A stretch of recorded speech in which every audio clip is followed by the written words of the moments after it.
आप सभी का स्वागत करता हूं। पिछली क्लास में हमने 120 नंबर तक सवाल करवा दिए थे। देखते हैं अगली क्लास में 121 नंबर में क्या कहा गया है।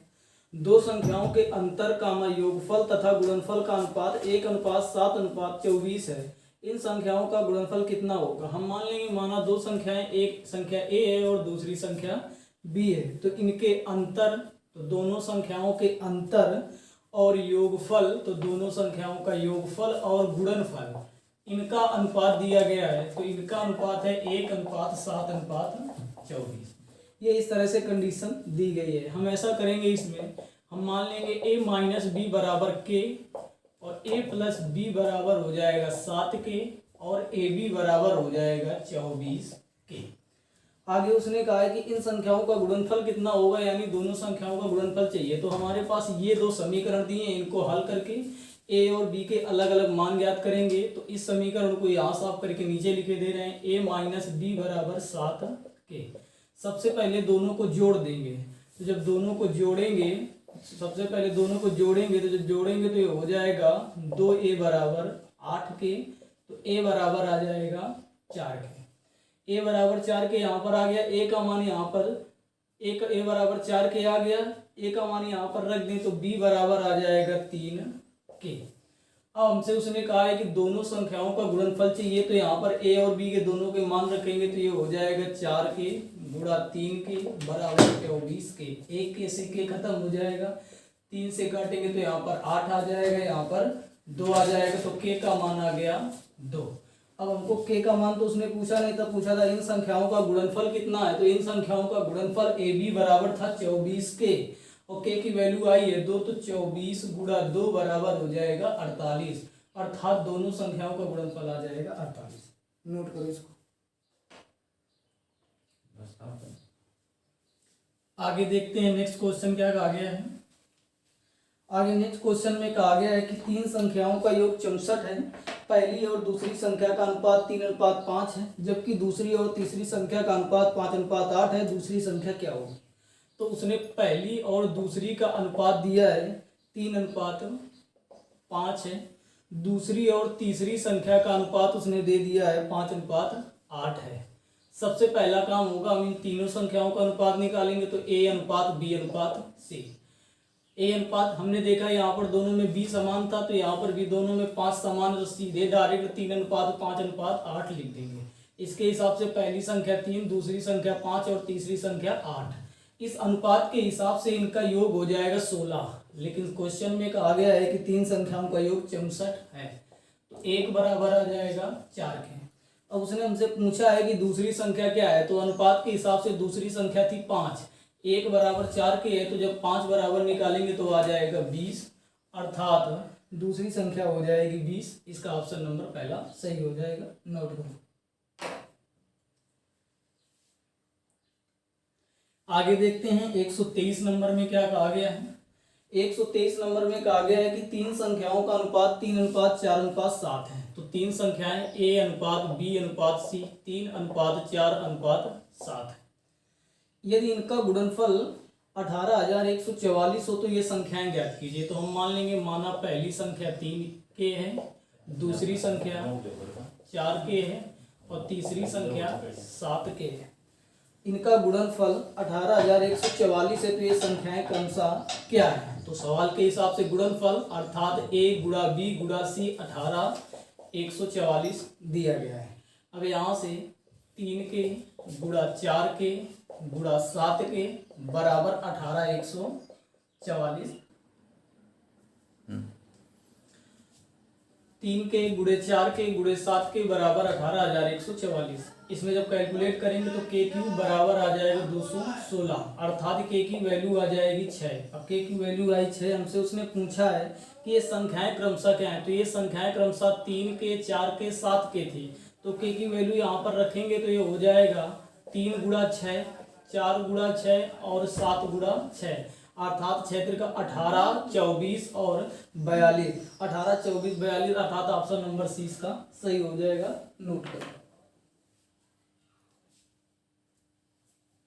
आगे देखते हैं नेक्स्ट क्वेश्चन नंबर 124 में कहा गया है कि एक संख्या का 40% दूसरी संख्या के 3/5 के बराबर है। तो हमने माना पहली संख्या ए है, इसका 40% दूसरी संख्या के 3/5 के बराबर है। हमने बराबर करा दिया।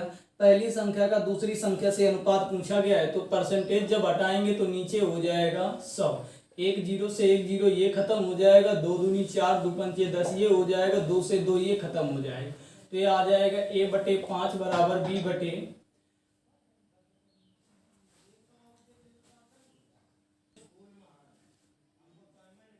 ये 2 से 2 खत्म हो जाएगा, 2 पंचे 10 हो जाएगा। ये हो जाएगा 2a/5 बराबर 3b/5। 5 से 5 ये खत्म, यहाँ से हम निकालेंगे a/b, तो a/b बराबर आ जाएगा 3/2।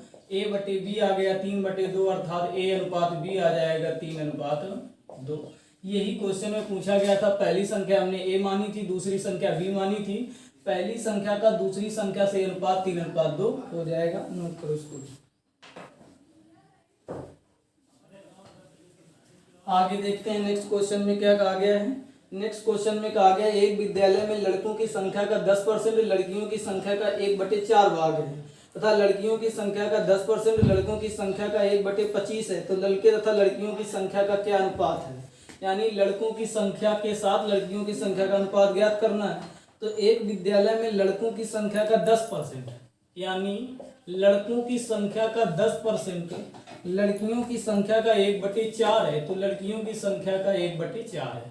इसमें भी परसेंटेज हटाएंगे, नीचे डबल जीरो करेंगे, 1 0 से 0 ये खत्म हो जाएगा। यहाँ से हम b/g ज्ञात करेंगे, तो ये हो जाएगा 10/4। 2 से इधर भाग चला जाएगा तो 5/2, अर्थात लड़के और लड़कियों का अनुपात, तो b/g आ जाएगा 5/2। इसमें उसने 2 कंडीशन दे दी है, हमारा काम एक ही कंडीशन से हो गया है, तो यहीं से सीधे निकल के आ जाएगा लड़कों का लड़कियों से अनुपात 5/2। नोट करो इसको।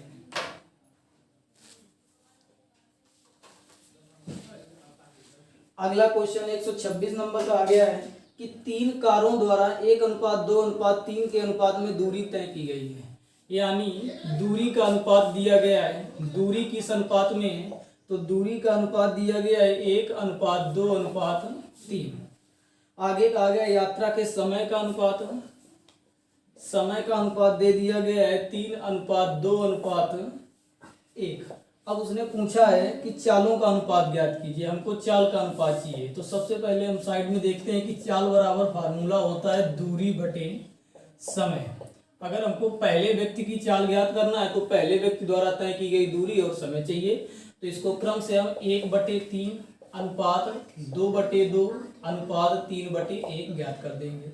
यही इनकी चालों का अनुपात हो जाएगा। अभी तो ये सरलतम अनुपात है नहीं, इनके हरों का एलसीएम निकालेंगे तो आएगा 6। 6 का सब में गुणा कराएंगे, तो सब में 6 का गुणा करा देंगे। देखते हैं क्या आता है। ये काटेंगे तो 2 दूनी 4, 2 अनुपात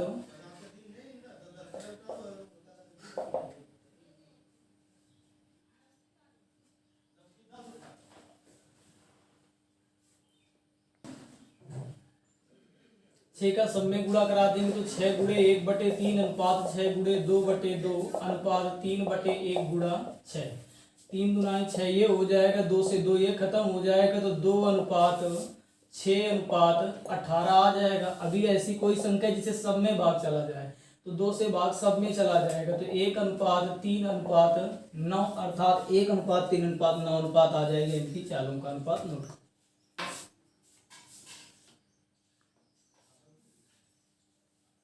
आगे देखते हैं। नेक्स्ट क्वेश्चन का आ गया है कि जितने समय में एक खरगोश 5 छलांग लगाता है उतनी ही देर में एक कुत्ता 3 छलांग लगाता है, यानी दोनों के समय बराबर है। और ये बताया गया है यहाँ पर एक खरगोश है और एक कुत्ता है।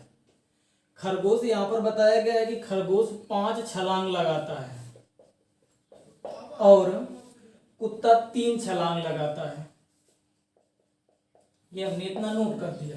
आगे कहा यदि कुत्ते की 1 छलांग में तय की गई दूरी खरगोश की 3 छलांग में तय की गई दूरी के बराबर हो। कहने का मतलब कुत्ता इस तरह से 1 छलांग लगाएगा तो खरगोश इसी तरह की जब 3 छलांग लगाएगा तब इतनी ही दूरी तय कर पाएगा। तो यहाँ से यहाँ तक ये कुत्ते की छलांग है, जितनी देर में यदि कुत्ते की एक छलांग में तय की गई दूरी, तो ये कुत्ते की छलांग हुई और ये हुई खरगोश की छलांग। हम मान लेंगे माना खरगोश एक छलांग में यक्स दूरी तय करता है, तो ये भी यक्स हुई और ये भी यक्स हुई और ये भी यक्स हुई। तो ओवरऑल हम देखते हैं कि कुत्ता एक छलांग में कितनी दूरी यहाँ से यहाँ तक ये 3 यक्स हुई कि नहीं हुई, ये यक्स ये यक्स ये यक्स, तो यहाँ से यहाँ तक ये 3 यक्स हुई। आगे उसने कहा कुत्ते और खरगोश की चालों का अनुपात, चालों का अनुपात निकालना है, लेकिन उसने शुरुआत में कहा है दोनों के समय बराबर है, तो फार्मूला होता है चाल बराबर दूरी बटे समय। अगर दोनों के समय बराबर है यानी समय नियत है, तो चाल दूरी के समानुपाती होती है, यानी चाल का अनुपात अगर पूछा जाए तो सीधे दूरी का ही अनुपात होता है। तो यहाँ पर सीधे चाल का अनुपात निकालने का मतलब दूरी का अनुपात। सवाल में कहा गया है खरगोश 5 छलांग लगाता है, खरगोश 5 छलांग लगाता है और ये एक छलांग में दूरी तय करता है यक्स, तो 5 छलांग में दूरी तय करेगा 5 यक्स। खरगोश पूछा कुत्ता एक छलांग में 3 यक्स दूरी तय करता है, लेकिन ये 3 छलांग लगाता है, तो कुत्ता दूरी तय करेगा 9 यक्स। हमसे उसने पूछा है कि कुत्ते व खरगोश की चालों का अनुपात। कुत्ते द्वारा तय की गई दूरी 9 यक्स है और खरगोश द्वारा तय की गई दूरी 5 यक्स है। इनकी चालों का अनुपात हो जाएगा 9:5, अर्थात ऑप्शन नंबर 20 का सही हो जाएगा। नोट करो।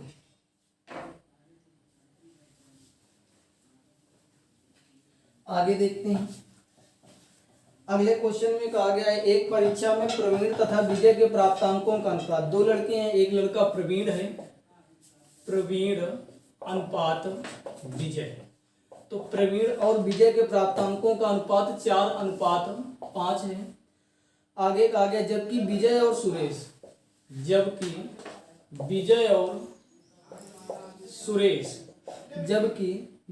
सुरेश के प्राप्तांकों का अनुपात 3:2 है। हमसे उसने पूछा है प्रवीण और सुरेश के, तो सबसे पहला हमारा काम होगा प्रवीण अनुपात विजय अनुपात सुरेश, यानी हम तीनों का अनुपात ज्ञात करेंगे। तो तीनों का अगर हमने बताया था अगर ए अनुपात बी दिया है, बी अनुपात सी दिया है, तो ए अनुपात बी अनुपात सी जैसे निकालते थे उसी तरह से निकालेंगे, तो ये हो जाएगा 12, 15 और 10। अब ये ऐसी कोई संख्या है जिसे तीनों में भाग चला जाए, तो 2 से भाग तीनों में नहीं जाएगा, किसी भी संख्या से भाग नहीं जाएगा, तो इनका अनुपात हो जाएगा 12, 15, 10।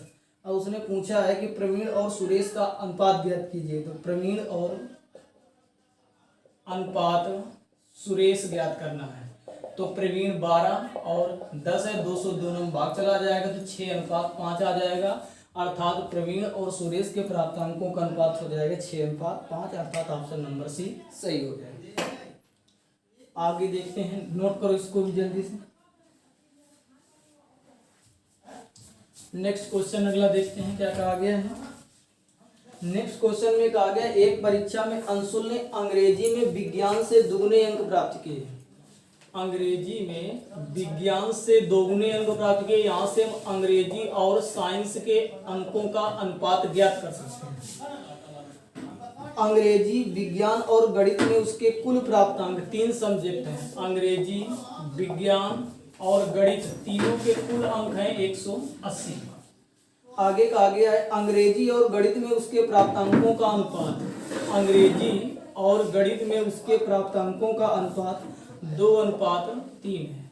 अगर मैं यहाँ से अंग्रेजी, साइंस और मैथ तीनों का निकालना चाहें तो देखते हैं। तो यहाँ पर हमने बताया था कि ये दोनों संख्याएं कॉमन होनी चाहिए, लेकिन यहाँ पर दोनों संख्याएं कॉमन नहीं है, तो ऊपर वाली संख्या के अनुपातों का हम व्युत्क्रम कर देंगे। तो यहाँ से व्युत्क्रम करेंगे तो ये इधर चला जाएगा, साइड में लिखे ले रहे हैं, ये यस अनुपात ई हो जाएगा, तो ये हो जाएगा 1:2। ये तो तुम्हारा ई अनुपात एम बराबर 2:3 है। डायरेक्ट से यहाँ से यस अनुपात ई अनुपात एम निकालेंगे तो 1:2:3। कहने का मतलब कि वो साइंस में 1 प्राप्त कर रहा है इस अनुपात के हिसाब से, इंग्लिश में 2 और मैथ में 3। इसके हिसाब से उसके कुल प्राप्तांक हुए जाके 6, लेकिन वैसे टोटल दिए गए थे 180, तो 1 बराबर हो गया 30 के। अब उसने हमसे पूछा है विज्ञान में उसके प्राप्तांक कितने हैं, तो इस अनुपात के हिसाब से विज्ञान में प्राप्तांक है 1। 1 बराबर ही तो हमने निकाला है, तो 1 बराबर आया है 30, अर्थात उसके विज्ञान में प्राप्तांक 30 अंक है। नोट और इसको भी। आगे देखते हैं 130 नंबर क्वेश्चन क्या कहा गया है। 130 नंबर क्वेश्चन में कहा गया 5 केले तथा 4 सेबों का मूल्य। तो 5 केले तथा 4 सेबों का मूल्य 3 केलों तथा 7 सेबों के मूल्य के बराबर है, यानी इनका मूल्य बराबर है। तो 1 केले और 1 सेब के मूल्यों का अनुपात ज्ञात करेंगे। तो ये के इधर चला आएगा तो ये हो जाएगा 2 के, ये यश उधर चला जाएगा तो 3 यश हो जाएगा। यहाँ से हम निकालेंगे के अनुपात यश आ जाएगा 3 अनुपात 2। जिस प्रकार यहाँ पर 5 के प्रदर्शित करता था कि 5 केलों का मूल्य है, उसी प्रकार 1 के का मतलब 1 केले का मूल्य और 1 सेब का मूल्य। तो 1 केले और 1 सेब के मूल्यों का अनुपात आ जाएगा 3 अनुपात 2। यही चीज उसने पूछी थी, तो 3 अनुपात 2 ऑप्शन नंबर ए सही हो जाएगा। नेक्स्ट क्वेश्चन देखते हैं। नेक्स्ट क्वेश्चन में कहा गया है हरि के पास कुछ गायें तथा कुछ मुर्गे हैं। यहाँ पर 2 प्रकार के जानवर हैं, कुछ गाय हैं और कुछ मुर्गे हैं। यदि उनके कुल सिरों की संख्या 48 है, हम साइड में नोट कर लेते हैं कि हमको दिए गए हैं कि सिर उनके हैं 48 और कुल सिर 48 है और कुल पैर 140। एक चीज ये आप लोगों को समझना है कि जितने भी सिर होंगे 48 टोटल सिर हैं, तो दोनों प्रकार के जानवरों को मिलाकर टोटल जानवर भी 48 ही होंगे, क्योंकि प्रत्येक जानवर के पास एक ही सिर होता है। तो यहाँ पर उसने पूछा है तो उसके पास कितने मुर्गे हैं। हम मान लेंगे, माना कि उसके पास यक्ष मुर्गे हैं। जब टोटल सिर 48 है तो दोनों प्रकार के जो गाय और मुर्गे दोनों की कुल संख्या भी 48 होगी। तो गायों की संख्या 48 माइनस यक्ष हो जाएगी। अब हम देखो, हमने ये पैरों से करेंगे सवाल। तो यहाँ पर एक मुर्गे कितने पैर होते हैं, तो एक मुर्गे के पैर होते हैं 2, तो ये 2 यक्ष हो जाएगा। एक गाय के पैर कितने होते हैं, 4 पैर होते हैं, तो 48 माइनस यक्ष गाय हैं, तो इनके कितने पैर हो जाएंगे, तो यहाँ पर 4 का गुणा करा देंगे। ये हमने पैरों की कुल संख्या निकाल दी है। तो पैरों की कुल संख्या सवाल में दी गई है कि 140 है। अब इसको कैलकुलेट करेंगे, दोनों में देखते हैं 2 कॉमन मिल जाएगा। 2 कॉमन मिल जाएगा तो यहाँ पर बचेगा केवल 2। यहाँ अंदर गुणा कराएंगे तो 96 माइनस 2 यक्ष प्लस यक्ष बराबर 140। 2 से इधर करेंगे तो ये आ जाएगा 70। यहाँ से जब काटेंगे तो ये हो जाएगा 96 माइनस यक्ष बराबर 70। ये यक्ष उधर चला जाएगा तो यक्ष बराबर हो जाएगा 96 माइनस 70। तो 6 9 में 7 घटाएंगे तो अर्थात यक्ष का माना गया 26। हमने यक्ष माना ही था कि हमने माना था कि यक्ष मुर्गे हैं, अर्थात यक्ष की संख्या है 26। तो इसमें मुर्गों की संख्या हो जाएगी 26। नंबर डाल दो, क्वेश्चन सॉल्व होता है तो नंबर डाल दो। आगे देखते हैं नेक्स्ट क्वेश्चन को। 132 नंबर कितने पूरे 132 नंबर देखो। क्वेश्चन नंबर 132 में क्या कहा गया है, 126 रुपए प्रति किलोग्राम तथा 135 रुपए प्रति किलोग्राम की 2 प्रकार की चाय है तथा तीसरे प्रकार की चाय के साथ इनका अनुपात 1:2:3 2 के अनुपात में है। यदि इस प्रकार बने मिश्रण का मूल्य 153 रुपए प्रति किलोग्राम हो तो तीसरे प्रकार की चाय। यहाँ पर 3 प्रकार की चाय है, इनका अनुपात, इनकी मात्रा का अनुपात 1:1:2 है।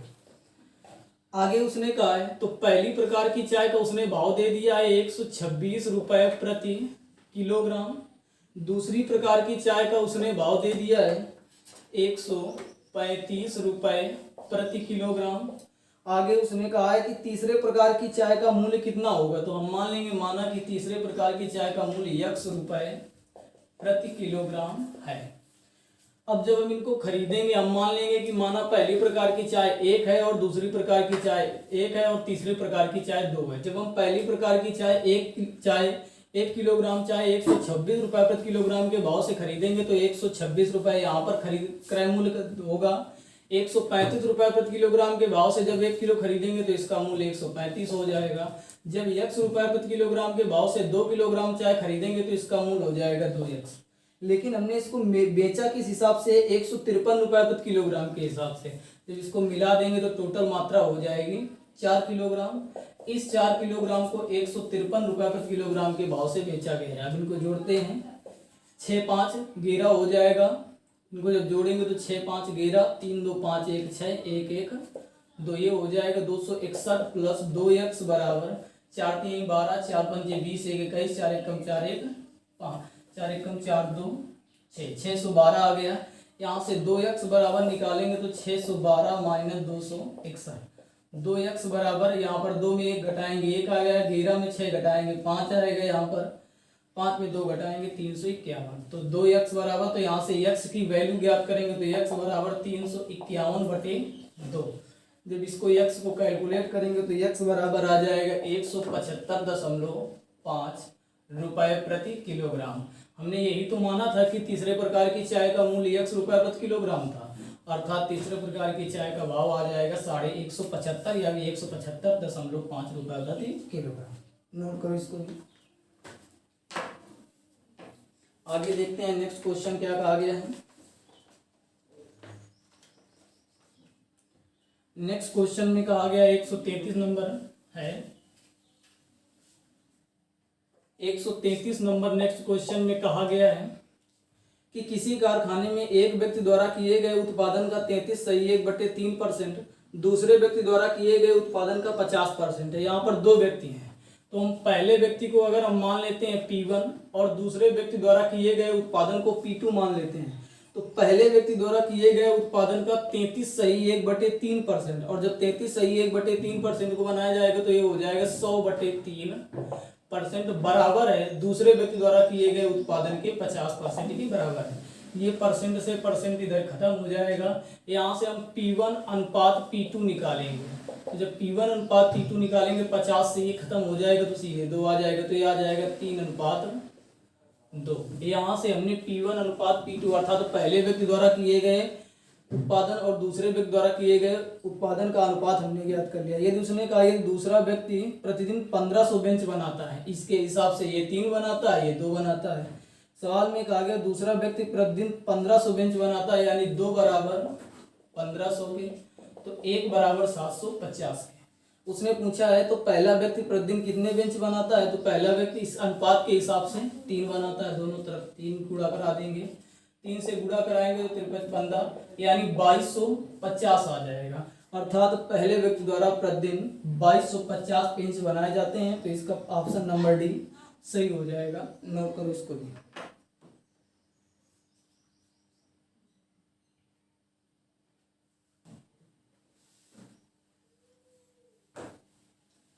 अगला क्वेश्चन देखते हैं 134 नंबर। तो नेक्स्ट क्वेश्चन 134 नंबर में क्या कहा गया है।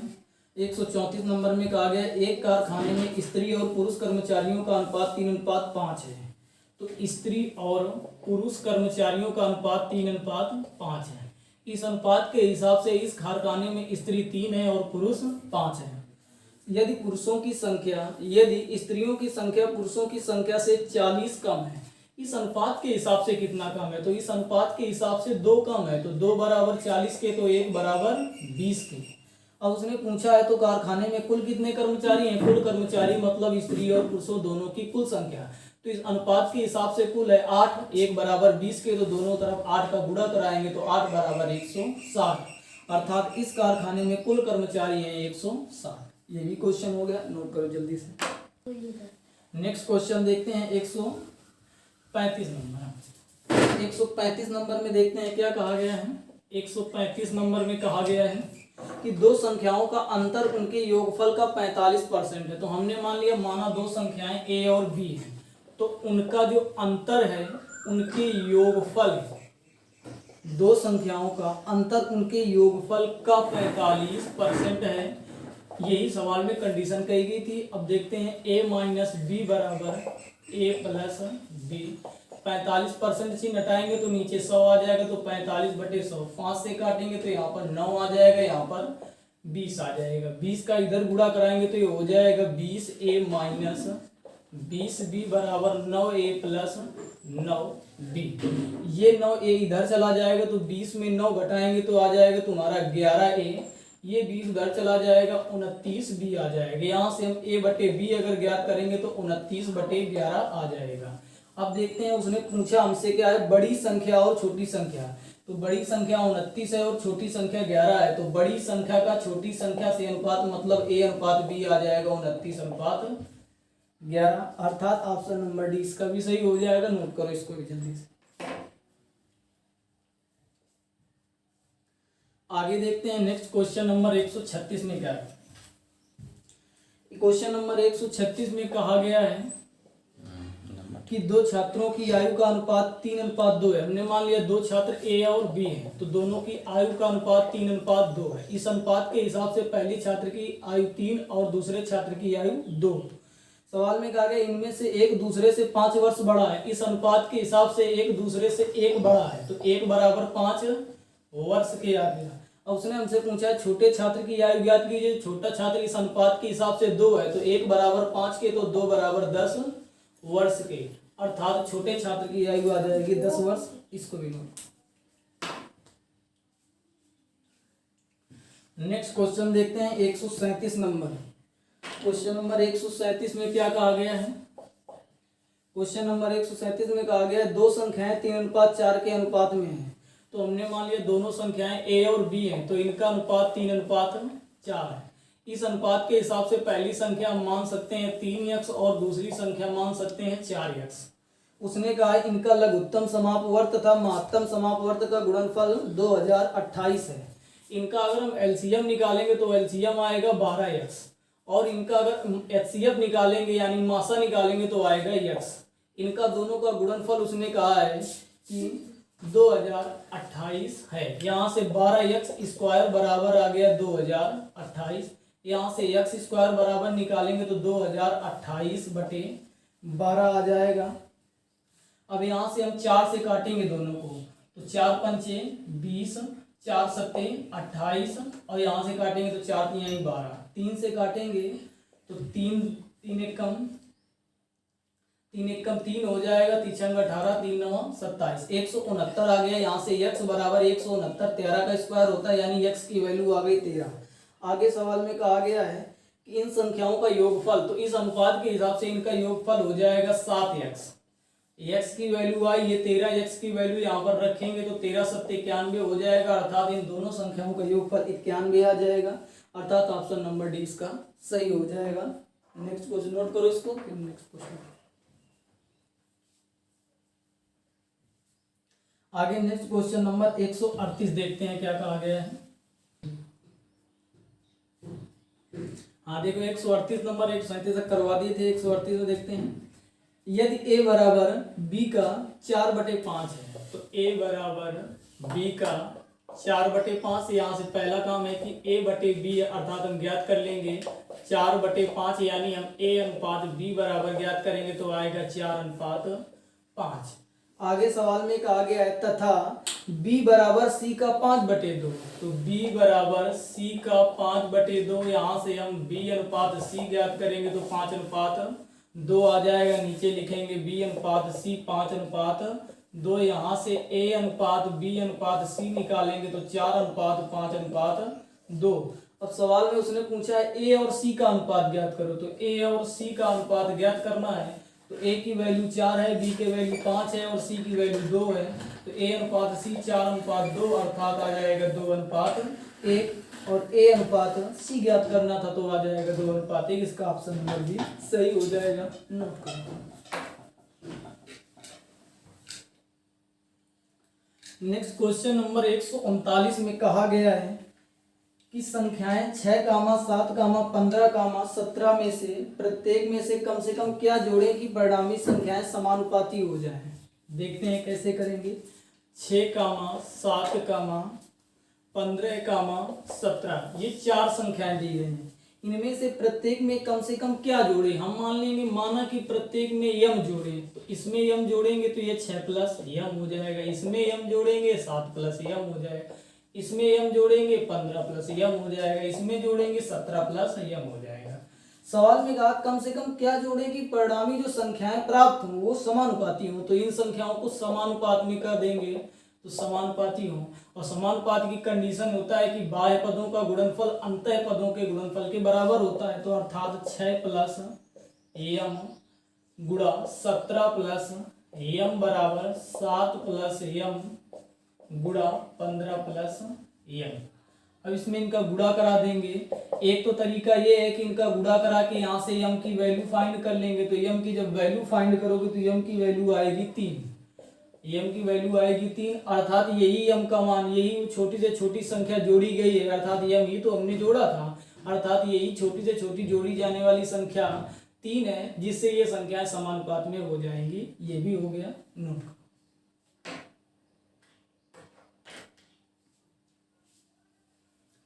अगला क्वेश्चन देखते हैं। क्वेश्चन नंबर 140 थोड़ा बड़ा सवाल है, लेकिन आराम से देखते हैं, सबको समझ में आएगा। कहा गया है 3 पात्रों के आयतन का अनुपात। 3 पात्र हैं, एक पात्र ए है, दूसरा पात्र बी है, तीसरा पात्र सी है। इनके आयतन का अनुपात ये 3 है, ये 4 है और ये 5। इन्हें दूध और पानी के मिश्रणों से भरा गया है। इन तीनों पात्रों में भरे मिश्रणों में दूध और पानी का अनुपात 4:1 है। पहले पात्र में दूध और पानी है, पहले पात्र में दूध और पानी है, तो पहले पात्र में दूध पानी का अनुपात 4:1। इसी प्रकार से दूसरा पात्र है, तो दूसरे पात्र में दूध और पानी का अनुपात 3:1 है। इसी प्रकार तीसरे पात्र में दूध और पानी का अनुपात दिया गया है 5:2।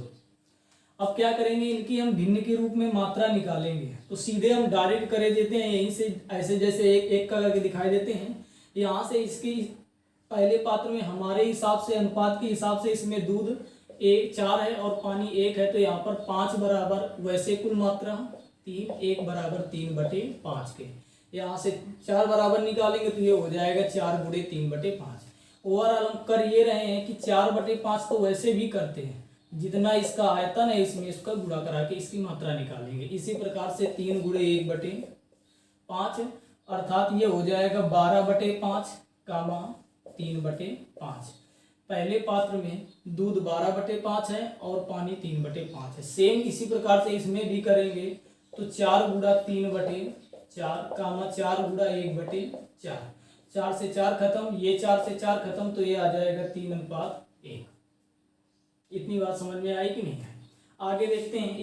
इसमें करेंगे तो 5 × 5/7 कामा 5 × 2/7, ये हो जाएगा 25/7 कामा 10/7।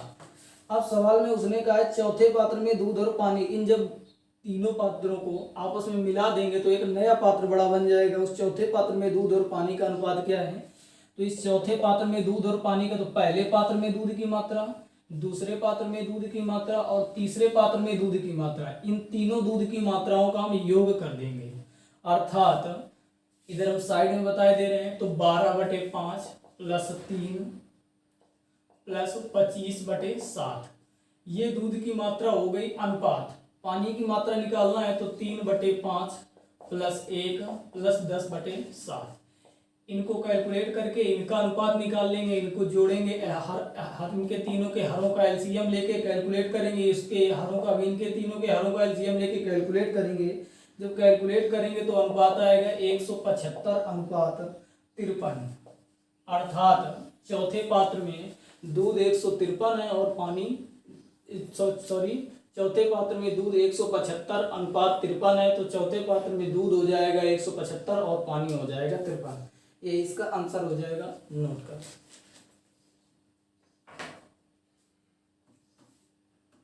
नेक्स्ट क्वेश्चन नंबर देखते हैं 141 में क्या कहा गया है।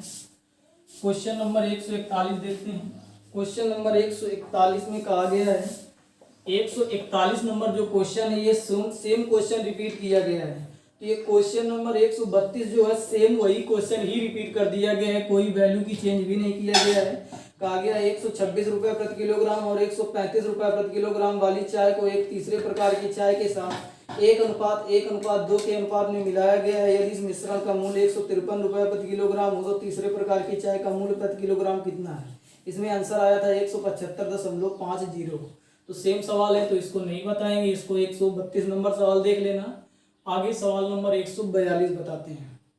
सवाल नंबर 142 में कहा गया है कुछ राशि A, B, C और D के बीच क्रमशः 5:2:4:3 के अनुपात में वितरित की गई है। तो A:B:C:D का अनुपात दिया गया है 5:2:4:3। इस अनुपात के हिसाब से A की मात्रा 5, B की मात्रा 2, C की मात्रा 4 और D की मात्रा 3। आगे कहा गया यदि A को C से 1000 अधिक मिले, इसमें A को C से कितने ज्यादा मिल रहे हैं? तो इसमें A को C से यहाँ पर 2 ज्यादा मिल रहे हैं। A को C से यहाँ पर 1 ज्यादा मिल रहा है। A को देखो ए की मात्रा 5 है और बी की मात्रा 2 है, सी की मात्रा 4, डी की मात्रा 3। ए की मात्रा 5 और सी की मात्रा 4, तो यहाँ पर कितना ज़्यादा मिल रहा है? तो 1 ज़्यादा मिल रहा है, अर्थात 1 बराबर है 1000 के। उसने पूछा है तो बी का भाग कितना होगा? तो बी का भाग है कितना? 2 बराबर, तो दोनों तरफ 2 का गुणा करा देंगे तो आ जाएगा 2000, अर्थात बी का हिस्सा है 2000। ऑप्शन नंबर 1 सही हो जाएगा। नोट करो इसको भी। आगे देखते हैं क्वेश्चन नंबर 143। क्वेश्चन नंबर 143 में कहा गया है कि एक संख्या का 40% दूसरी संख्या का 4/7 है। तो एक संख्या हमने मान लिया पहली संख्या ए है, इसका 40% दूसरी संख्या के 4/7 के बराबर है।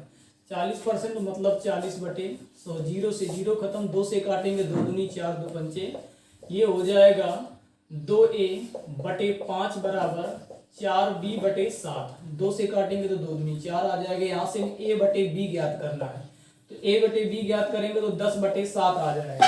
अब हमसे उसने पूछा क्या है? पूछा है कि पहली और दूसरी संख्या के बीच में क्या अनुपात है, अर्थात a अनुपात b ही उसने पूछा है, तो a अनुपात b आ जाएगा 10:7। इसको भी नोट करो, नंबर डाल दो। ये क्वेश्चन नंबर 143 था। आगे देखते हैं क्वेश्चन नंबर 144। आगे क्वेश्चन नंबर 144 में क्या कहा गया है? क्वेश्चन नंबर 144 में कहा गया है कि एक कार और एक रेल की गति का अनुपात। हमने मान लिया कार की गति s1 है और रेल की गति s2 है, अर्थात s1 अनुपात s2 दिया गया है 15:22, यानी कार की गति 15 किलोमीटर प्रति घंटा है और रेल की गति 22 किलोमीटर प्रति घंटा है। यदि रेल की गति कार की गति से 35 किलोमीटर प्रति घंटा अधिक हो तो इस अनुपात के हिसाब से कितना अधिक है? तो इस अनुपात के हिसाब से अधिक है 7। तो 7 बराबर हो जाएगा 35 के, तो 1 बराबर हो जाएगा 5 के। आगे उसने पूछा है तो कार की गति कितनी है? तो इस अनुपात के हिसाब से कार की गति थी 15, 1 बराबर 5 के, तो 15 बराबर 75 किलोमीटर प्रति घंटा, अर्थात कार की गति आ जाएगी 75 किलोमीटर प्रति घंटा। इसका ऑप्शन नंबर 1 सही हो जाएगा। नोट करो इसको भी। आगे देखते हैं 145 नंबर।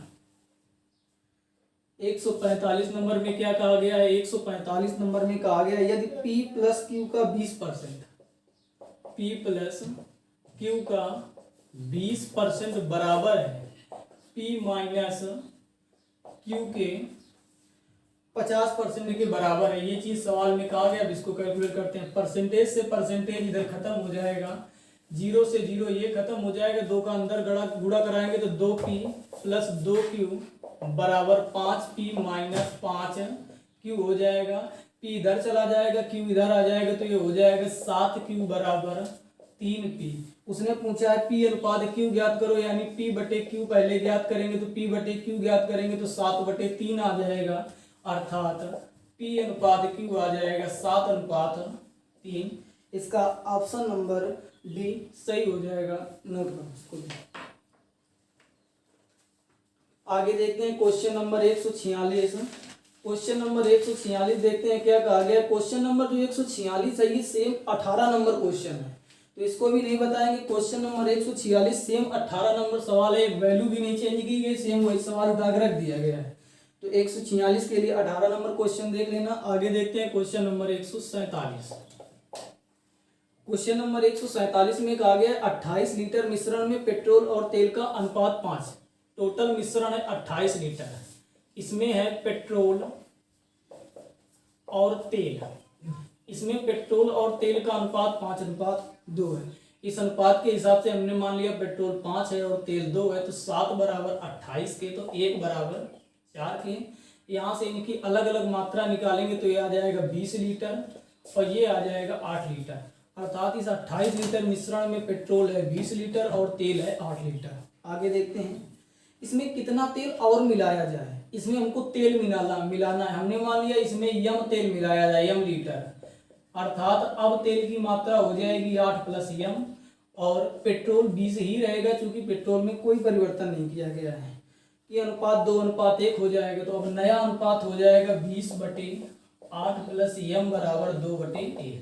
गुणा कराएंगे तो 20 बराबर हो जाएगा 2 का गुणा कराएंगे तो 16 प्लस 2m, ये 16 इधर चला जाएगा तो 4 बराबर 2m, अर्थात m की वैल्यू आ जाएगी 2, अर्थात m की वैल्यू आई 2। हमने यही माना था कि माना कि m लीटर तेल इसमें मिलाया जाए, अर्थात 2 लीटर तेल मिलाया जाए ताकि ये अनुपात 2:1 हो जाएगा। आगे देखते हैं, इसको भी नोट करो। आगे देखते हैं 148 नंबर। आगे 148 नंबर क्वेश्चन में कहा गया है कि 1 रुपए, 50 पैसे तथा 25 पैसे के 378 सिक्कों के मूल्यों का अनुपात 13:11:7 है। तो इनमें से 50 पैसे के सिक्कों की संख्या कितनी है, ये चीज ज्ञात करना है। यहाँ पर 3 प्रकार के सिक्के हैं, 1 रुपए के सिक्के हैं, 50 पैसे के सिक्के हैं और 25 पैसे के सिक्के हैं। इनके मूल्यों का अनुपात, एक चीज उसने ये भी बता दिया है कि टोटल 378 सिक्के हैं। आगे उसने अनुपात दिया है 11:13:7 दिया है। 13:11:7 ये इनके मूल्यों का अनुपात दिया गया है। अब इसमें किस प्रकार से समझते हैं, देखो, अगर आपके पास 1 रुपए के सिक्के हैं और उनका मूल्य 13 है और सभी सिक्के 1-1 रुपए के हैं, तो ये तो श्योर है कि आपके पास सिक्के होंगे 13 सिक्के ही होंगे। अगर आपके पास 50 पैसे के सभी सिक्के हैं और उनका मूल्य 11 रुपए है, तो ये श्योर है कि आपके पास 22 सिक्के होंगे, तभी आपके पास 11 रुपए मूल्य हो पाएगा। आगे आपके पास 7 रुपए हैं और सभी सिक्के 25 पैसे के हैं, तो यहाँ पर एक, चूंकि सबको पता होता है कि 25 पैसे, जब 4 25 पैसे मिलते हैं तो 1 रुपए बनता है, अर्थात इसमें सिक्के हो जाएंगे 28। इसमें देखते हैं कि इस अनुपात से हमने निकाले थे सिक्कों की संख्या कितनी है, तो इस अनुपात के हिसाब से सिक्के हो जाएंगे 8 2 10 3 13 2 2 4 1 5 1 6, अर्थात इसमें 63 आ जाएंगे। इस अनुपात के हिसाब से सिक्के थे 63, तो 63 बराबर 378 के 1 बराबर 378/63 हो जाएगा। अब उसने पूछा है कि 50 पैसे के सिक्कों की संख्या कितनी है, तो इसमें 50 पैसे के सिक्के थे 22, तो 22 बराबर निकालेंगे तो दोनों तरफ 22 का गुणा करा देंगे। जब दोनों तरफ 22 का गुणा कराएंगे, कैलकुलेट करेंगे तो आएगा 132, अर्थात 50 पैसे के हमारे पास 132 सिक्के हैं। नोट करो इसको भी।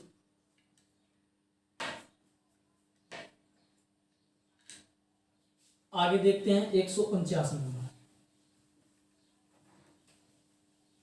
149 नंबर में कहा गया है कि एक थैली में 1 रुपए, 50 पैसे और 25 पैसे के सिक्के हैं। इसमें भी 3 ही प्रकार के यही सिक्के हैं। 50 पैसे के सिक्कों की संख्या 25 पैसे के सिक्कों की संख्या से 2 गुनी है और 1 रुपए के सिक्कों की संख्या से 4 गुनी है। इन सिक्कों का कुल मूल्य 56 रुपए है, तो 50 पैसे के सिक्कों की संख्या कितनी है। अब यहाँ पर 50 पैसे के सिक्के बार बार ना लिख के हम इसको एक सांकेतिक वैल्यू मान लेते हैं। हम मान लेंगे कि 50 पैसे के जो भी सिक्के हैं, सॉरी 1 रुपए का पहले लिखते हैं, 1 रुपए, 50 पैसा और 25 पैसा। हम मान लेते हैं जहां पर भी हमको 1 रुपए का सिक्का लिखना होगा वहां पर x लिखेंगे और 50 पैसे के जहां सिक्के लिखे होंगे y लिखेंगे और 25 पैसे के सिक्के वहां पर z। अर्थात हमारे पास 1 रुपए के x सिक्के हैं, 50 पैसे के y सिक्के हैं और 25 पैसे के z सिक्के हैं। अब सवाल में कहा गया है कि 50 पैसे के सिक्कों की संख्या 25 पैसे के सिक्कों की संख्या से 2 गुनी है, यानी 50 पैसे के सिक्कों की संख्या 25 पैसे के सिक्कों की संख्या से 2 गुनी है, यानी 2z। यहाँ से हम y अनुपात z निकालेंगे तो 2:1 आ जाएगा। आगे कहा गया 50 पैसे के सिक्कों की संख्या 25 पैसे के सिक्कों से 2 गुनी है तथा 1 रुपए के सिक्कों की संख्या से 4 गुनी है। यही जो y है, 1 रुपए के सिक्कों की संख्या यानी x की 4 गुनी है। यहाँ से y अनुपात x निकालेंगे तो 4:1 आ जाएगा। यहाँ से हम तीनों का अनुपात निकालना अगर चाहते हैं तो इसको अगर हम उलट दें, ये हो जाए z अनुपात y, तो ये हो जाएगा 1:2। अब हम यहाँ से साइड में लिखते हैं z अनुपात y बराबर 1:2, y अनुपात x बराबर 4:1। यहाँ से हम तीनों का निकालेंगे तो z अनुपात y अनुपात x तो 4:8:2 आ जाएगा। यहाँ पर देखते हैं 2 से दोनों में भाग चला जाएगा तो ये अनुपात बदल जाएगा 2:4:1। अर्थात इसमें 25 पैसे के सिक्के आए 2, 50 पैसे के सिक्के आए 4 और 1 रुपए के सिक्के आए 1। इनको सही फॉर्मेट में लिख लेते हैं, x अनुपात y अनुपात z, तो ये हो जाएगा 1:4:2। अब आगे सवाल कहा गया यदि सिक्कों का कुल मूल्य 56 रुपए है, अगर हमारे पास 1 रुपए का एक सिक्का होगा तो उसका मूल्य होगा 1 रुपए। अगर हमारे पास 50 पैसे के 4 सिक्के हैं तो उनका मूल्य हो जाएगा 2 रुपये। अगर हमारे पास 25 पैसे के 2 सिक्के हैं तो उनका मूल्य हो जाएगा 1/2 रुपये। यहाँ से इनको तीनों को जोड़ेंगे, हो जाएगा 3 + 1/2, यानी पूरा कैलकुलेट करेंगे तो 7/2 आ जाएगा। हमारे हिसाब से इनका मूल्य है 7/2, लेकिन सवाल के हिसाब से कहा गया है 56 रुपये। तो 7/56 1 बराबर आ जाएगा 16 के। 1 बराबर 16 के हमने निकाल दिया। सवाल में कहा गया 50 पैसे के सिक्कों की संख्या कितनी है, तो 50 पैसे के सिक्के हमने निकाले, कितने थे, 4 थे। 50 पैसे के सिक्के आए थे 4, 1 बराबर 16 के, तो दोनों तरफ 4 का गुणा करा देंगे तो आ जाएगा 64, अर्थात 50 पैसे के सिक्के आ जाएंगे 64। ये भी नोट करो, थोड़ा बड़ा हो गया है, आगे नोट करो इसको।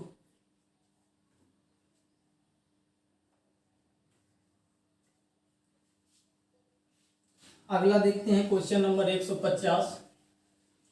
क्वेश्चन नंबर 150 में कहा गया है कि ए तथा बी के वेतन का अनुपात 8:9 है। यदि ए के वेतन में 50% की वृद्धि करें और बी के वेतन में 25% की कमी करें तो इनके वेतन का अनुपात 16:9 रह जाता है, तो ए का वेतन कितना है। यहाँ पर दो व्यक्ति हैं, एक व्यक्ति ए है और एक व्यक्ति बी है। इनके वेतन का अनुपात 8:9 था। हम मान लेंगे ए का वेतन 8x है और बी का वेतन 9x है। ए के वेतन में 50% की वृद्धि हुई है, इसके वेतन में हुई है 50% की वृद्धि है, और बी के वेतन में भी वृद्धि हुई है। तो बी के वेतन में कितने परसेंट की वृद्धि हुई है, 25% के इसके वेतन में कमी हुई है।